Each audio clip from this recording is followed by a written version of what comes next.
የኢትዮጵያ ይሁዲና የኢትዮጵያ ታሪክ አሁን አይደለም የተጀመረ ረጅም ጊዜ ነው ታሪኩ ያለ።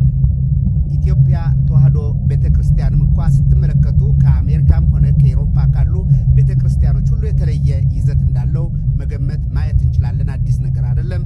ጳጳሱም በትክክል ሁኔታውን ያውቃሉ። ያም ሆኖ የኢትዮጵያ ይሁዲዎች በኢትዮጵያ በመኖርበት ጊዜ እኔ ግልጽ ነው ምነግራችሁ ለምንድነው አሁን የኢትዮጵያ ክርስቲያን አማኞች ከዚህ ሀገር ከኢትዮጵያ ይሁዲ ጋር እስከዚህ እንዲያው የይይል ማነው እንዲያው አላደል ተከባብሮ ብዙ ጊዜ የማይኖረው ለምን ይመስላችኋል? እናንተ ወጣቶች ናችሁ የማታውቁት ብዙ ነገሮች ነበሩ።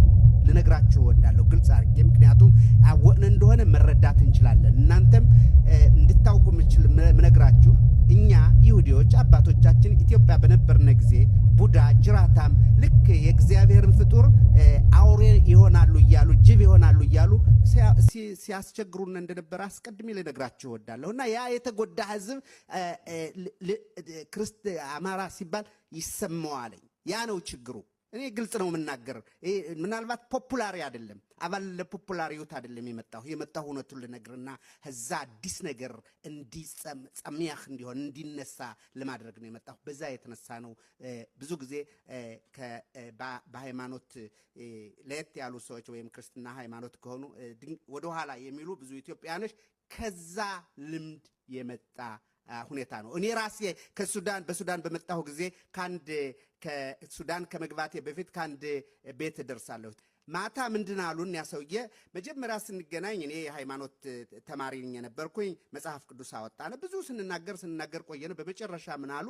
ዘመቻ ሄደን ደርጋ ዝምቷቸው ዘመቻ ሄደን ማታ ስንወላሉ አመካከል ሁለት ካይሎች ነበሩ። እኔ ድብቅ አልነግራችሁ እውነቴን ነው የምነግራችሁ፣ የሰማሁትን ያየሁትን ነው። እነዚህ ሁለት ካይሎች አብረን ተኝተናሉ። ከበረሃ ወዲያዋሉ ሌሊት ጅብ ሲጮህ ማለት ጀመሩ። መነሳት አሉ ጅብ ሊሆኑ ብለው ሊነሱ እንዲህ አሉ። እኔ ከመጠን በላይ ተሰማኝ። እኔ በዛው ሰዓት ይሁዲ ነኝ ብዬ አልነገርኩም። ደብቄ ኪሎ ክርስቲያን መስያቸው ነው የነበረ። በመጨረሻ ምንድን ነው ያልኳቸው? አባ ትልቁ ቅድም መጽሐፍ ቅዱስ ስናነብ ነበር፣ ቅድም ስንመለከት ስንነጋገር ነበር። እንዴት የእግዚአብሔር ቅዱስ አምላካችን የፈጠረውን ሰው ብሎ የፈጠረውን እንስሳ ይሆናል ብለው ይናገራሉ? ይህስ ራሱ ትልቅ ወንጀል አይደለም? አይመስለውትም? አብሮኝ የነበረ ልጅ አለ፣ ዛሬም አለ፣ ወለላው ይባላል። እግሬን ቁጥጥ አድርገኝ ዝም በል ብሎ። እውነቴ ነው የምላችሁ፣ ድብቅ አይደለም ነግራችሁ። እኔ ግን የፈለገ ቢሆንም ብዬ እንዴት የእግዚአብሔርን ፍጡር አውሬ ይሆናል ብለው ያምናሉ ብዬ አልኩ። ዝም እዛ